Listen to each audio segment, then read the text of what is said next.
Hi, welcome to Beyond the Bottle. I'm Troy Clarke with DrinkBOS. We're here at Bates Bar and Grille in Braintree, Massachusetts. Excited to tell you our first episode and why we started this segment. We've been doing Behind the Bottle for the last few years, telling the stories of the amazing brands that you see in liquor stores and in bars and restaurants all over. But what we wanted to do was tell you more of the stories behind the bottle, all the great people in the community, liquor store owners, and people doing the great work around. So today I'm joined with the New England Regional Manager of Infinium Spirits, Maria Rocci. Welcome. Welcome. Thank you very much. I appreciate it, Troy. It's nice to spend some time with you today and go over some of the things that not only you've done with Behind the Bottle, segueing into Beyond the Bottle, and bringing Skrewball into the mix. So I'm excited to have this conversation with you and kind of go into some of the other things that we've been doing locally, along with DrinkBOS and yourself and some of the restaurants and package stores and all that stuff. So yeah, in our first episode, we're talking about comfort food and cocktails with Skrewball. What is that? So it's a concept that we decided to work alongside Cane's Donuts. Obviously this has been a very trying time for everybody, right? So between lockdowns and et cetera, all the stuff that's happening to the hospitality industry, we just kind of sat down and brainstormed on some ideas with Dirty Water, and just what are people looking for right now, and everything comes back to comfort, especially going into the winter months in New England. So we partnered with Cane's Donuts because, I love donuts myself, and Cane's, donuts. No offense to any of the other donut shops around, but Cane's happens to be my personal favorite and has been forever. And Paul, the owner and founder of Cane's Donuts, is probably one of the nicest people that I've met in a long time. And he likes to do a lot of things that are not only comforting, but also give back to community, right? So that's kind of where the brainstorming came to bring this whole thing to light. And so going back to needing some comfort during these trying times, having the story of how Skrewball was created and their founders giving back to communities, working with Cane's, and also with restaurants and some of the retail stores within local neighborhood and community footprints. So we just figured, why don't we just take Skrewball, create some awesome cocktails that are comforting, pair those with some nice, great restaurants and bars that are creating some of their own comfort food, and just really tying it up. And for me, comfort was Cane's Donuts, and we did a whole thing within our package stores and retailers utilizing the donuts. And Paul created a Skrewball peanut butter popper, which for me was, again, super comforting and fattening. So I had to watch my intake on that, but he created these heavenly little puffs of heaven, really, and they glazed them with Skrewball peanut butter glaze. So it was just, for me, it's just touched everything that, my company is passionate about. It gives back, it's comforting, it ties in, again, the concept of comfort cocktails, comfort foods, and just community, and right now everything is so divided sometimes, and you don't know, your ass from your elbow. At least I don't. If I can, work through some of this stuff and really give back on top of it all, it's a 360 approach for me. Yeah, I like that. So, looking at everything that you do and in your portfolio, Skrewball obviously being peanut butter, kind of like that American pastime, if you want to call it that, just seemed like a natural fit. But tell me, for people that don't know, what's the story behind Skrewball, this phenomenon that I see everywhere that has just taken this country by storm? Yeah. Really, really powerful story. But tell us a little bit about Skrewball. So you and I have known each other for, a little bit, yeah, right? And in all the years that we've been doing this, not many times have you heard of anything, like whether it's a spirit, it doesn't even have to be alcohol related, where it can just kind of speak to any generation, any demographic.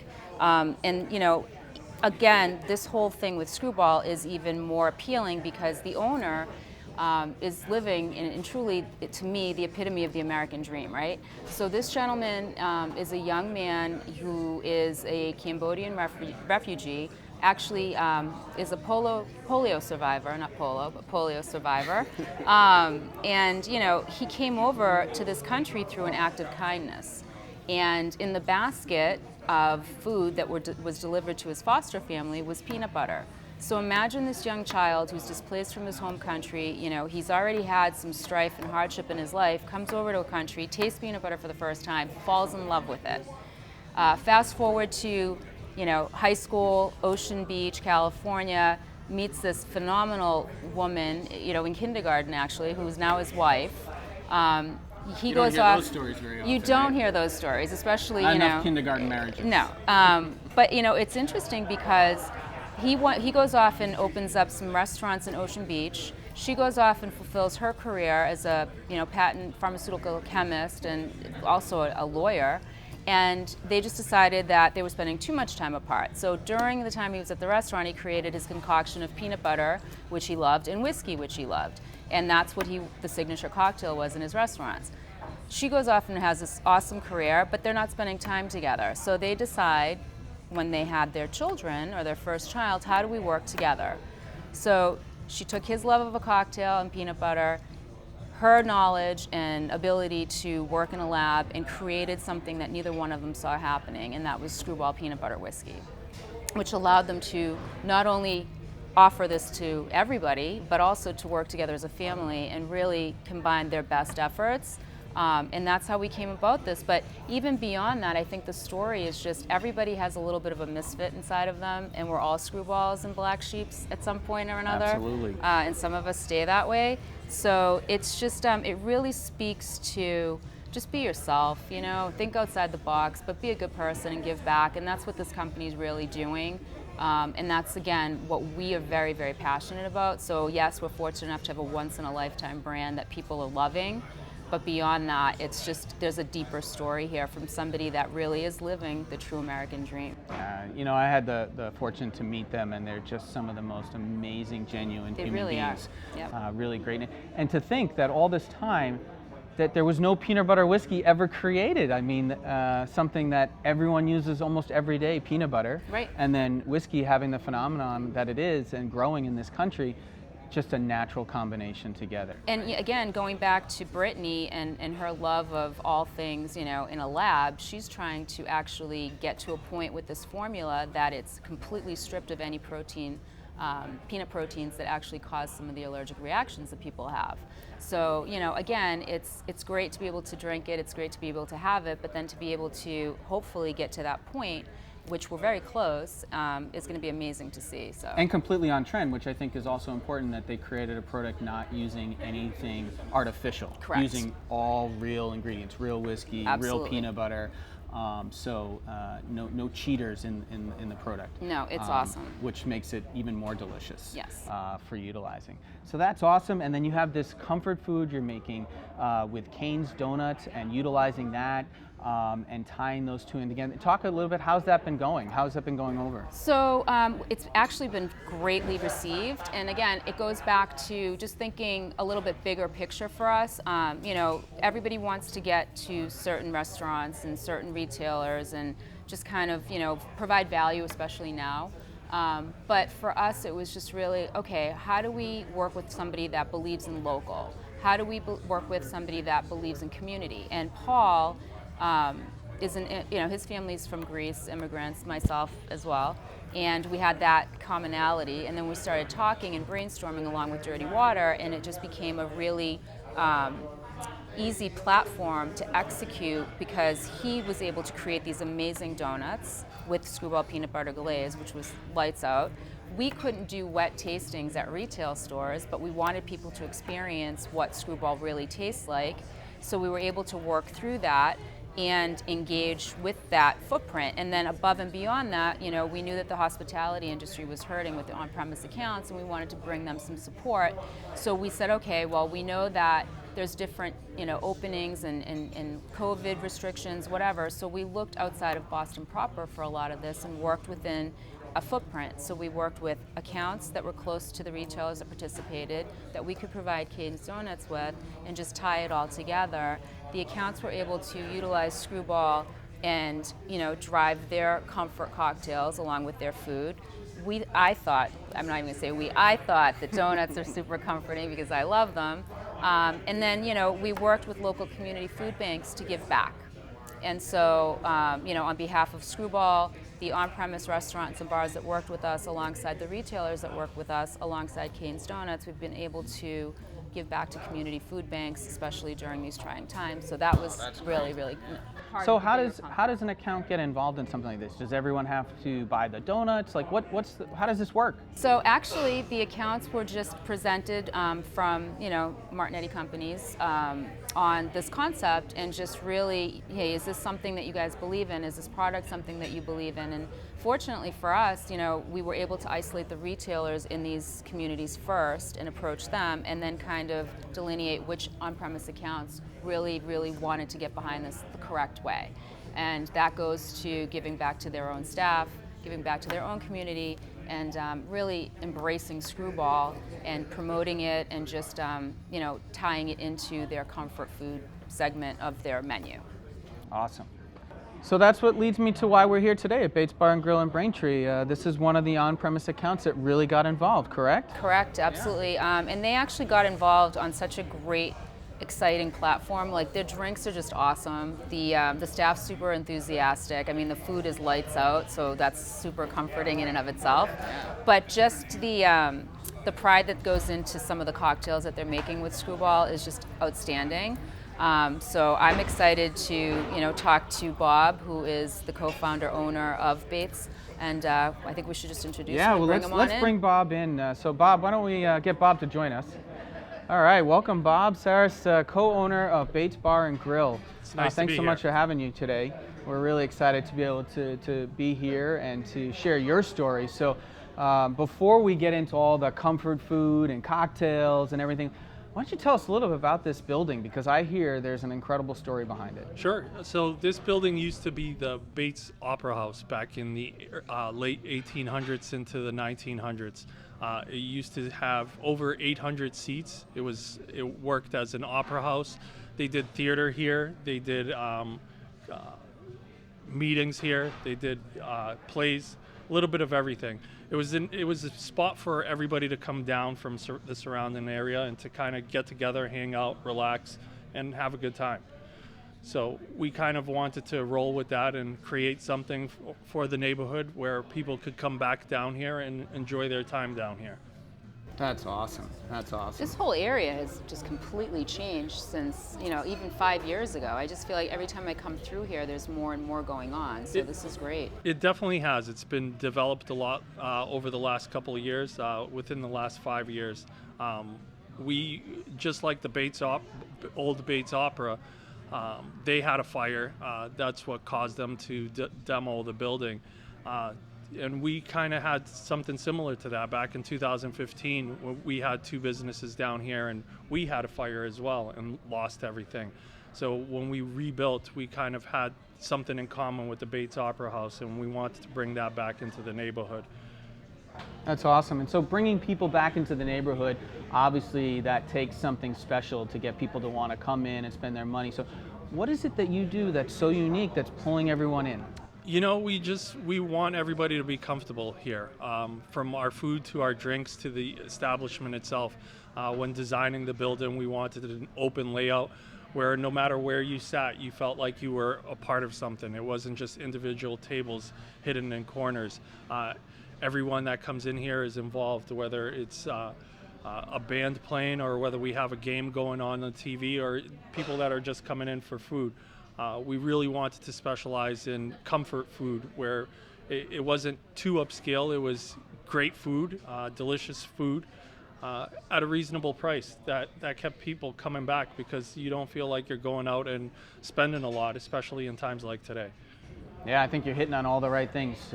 Delicious, good price, atmosphere. I mean, those are all things that you look for no matter where you go, right? So talk to me a little bit about some of the items that you have on the menu that are, your top sellers, because there's some real great comfort things I hear about. Yes, so there's definitely a lot of comfort food on our menu.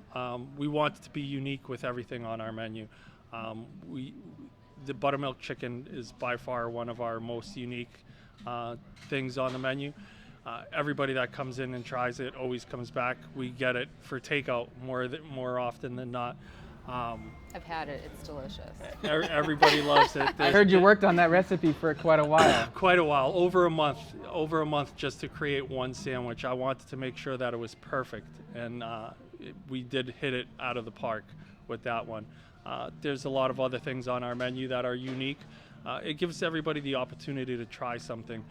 We didn't want to specialize in just one thing. We wanted to have a wide variety on our menu.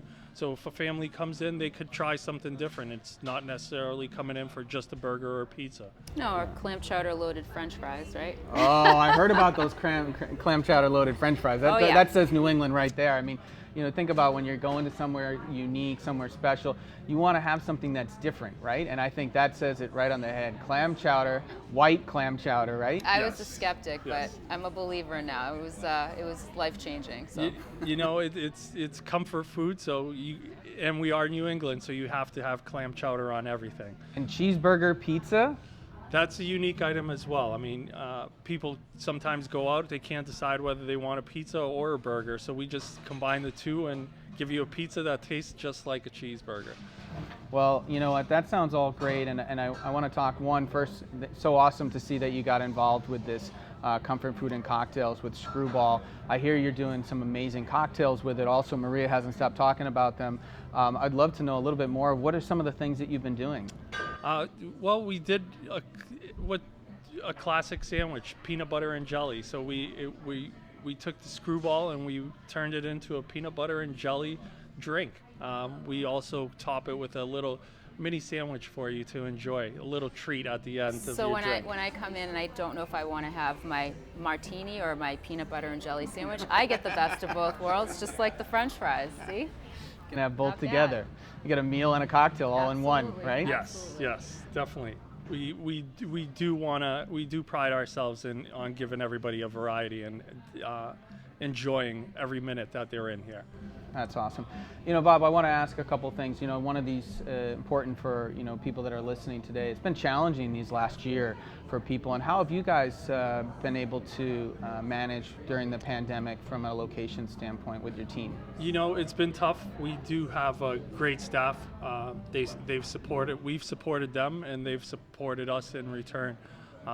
It was tough, especially the first couple of months. There was a lot of uncertainty. We didn't know what we were going to do. We didn't know whether people were going to be coming back. We wanted to definitely create a safe environment for our customers to come back. I think they've seen that. We've been doing a lot of takeout to supplement losing the bar seating and losing the alcohol that people used to come in and enjoy hanging out for a few drinks and have a good time. So we've shifted our focus a little bit on takeout as well as dine-in, and that's helped us a lot. That's awesome. All right, Bob, you got us excited. I don't know what we have in front of us. I've been talking about comfort food and cocktails. You got to walk me through it. So this we make in-house. It's the Skrewball peanut butter whiskey, and we infuse grape jelly and make a grape simple syrup out of it. We top it with a little peanut butter and jelly sandwich on top. Oh, see, I told you, you can have a drink and a sandwich. How great is this? Cheers. Reminds me of childhood. Cheers. Right? Cheers. Cheers. Thank you very much for coming up with this. I'm excited. Yeah. Enjoy. Thank you, Bob. Ooh. That is delicious. That's scary good. Yeah. Yeah. Yeah, that's really good. Reminds you of your childhood. Yeah. I mean, I don't know what every childhood day you had, but I well, wish my I mom had used to that pack me childhood. peanut butter and jelly sandwiches in Yeah. school. I used to have them all the time. I was always eating peanut butter. So this is excellent. This is delicious. And we even cut off the crust for you. I know. You know, what is that? Part. What is that old thing? The Crustables, right? Yes. There was never any crust in my peanut butter and jelly sandwich. Yeah. Well, what about comfort food? We're going to try some food, I hear. What do we have coming out? Indeed. We're going to try the cheeseburger pizza. We will try the Bates chowder fries topped with some crispy bacon, and our famous buttermilk chicken sandwich. Oh my God, I don't know where to begin. So I've had both of these and they're unbelievable. I have not had that and I can't wait. It smells delicious. Everything smells amazing. This is awesome. You know, we're going to get started on eating some of this food here. We can't thank you enough for allowing us to come down today and to really share your story, and thank you for your passion and getting behind the Skrewball Comfort Food and Cocktails initiative that's going to be going out to how many different food banks are going to So be? we've isolated 4 different communities and worked within that geography and given back to their local food pantries. Oh, this is going to be great. So, you know, the on-premise, just really continuing to give back and to go that extra mile. So we're really excited to dig into this. Maria, thank you so much for being again. here today. Cheers again. Thank you, Bob. Thank you. Thank you for Thank coming you. in. Cheers. So nice. Thank you. Cheers. And we look forward to seeing you on our next episode of Beyond the Bottle. I'm Troy Clarke with DrinkBOS. Cheers.